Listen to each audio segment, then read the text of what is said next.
great city of Los Angeles. And what a great tragedy it is that we have allowed illegal immigration and rioting to destroy, I think, one of the great gems of the American family.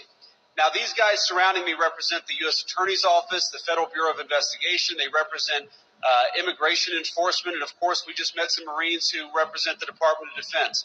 All of these law enforcement officials were necessary because what happened is, in response to the basic federal action of enforcing immigration law, you had local officials and radical left-wing agitators who actually encouraged violence, who facilitated violence and rioting in the great city of Los Angeles. What happened here was a tragedy. You had people who were doing the simple job of enforcing the law, and they had rioters egged on by the governor and the mayor, making it harder for them to do their job. That is disgraceful. And it is why the president has responded so forcefully what happened in Los Angeles. Number one, because we've got to enforce our borders and get so many of these criminals out of our country to begin with. And number two, when you have violent agitators who make it impossible for the law enforcement to do their job, it is necessary to protect them and to defend them.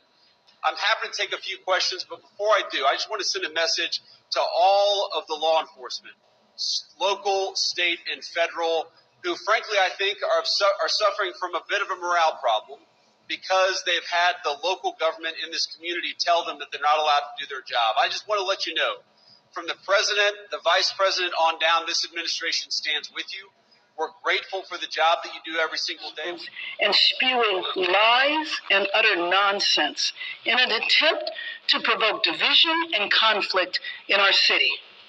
This is consistent with the provocation from Washington that began 2 weeks ago, when our city was calm and millions of Angelenos were going about working and contributing to our city. The provocation has resulted in lives disrupted, terror and fear spread throughout our city. I spent the day today meeting with businesses. We met on Sunday, and businesses were empty, owners were suffering, and describing this situation as worse than COVID. Just think for a minute how profound that is. Workers who are too afraid to come into work, and customers who feel they can't go outside their house. Control was handled most aptly by the Los Angeles Police Department, the Sheriff's Department, and local law enforcement. We were able to handle the violence and the vandalism that occurred. We put a curfew in place.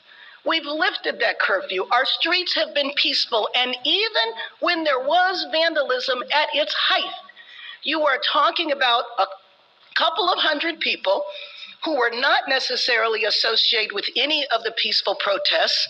And for those of you who are watching outside of Los Angeles, I will say it over and over again. Los Angeles is a city that is 500 square miles. And any of the disruption that took place in about 2 square miles in our city.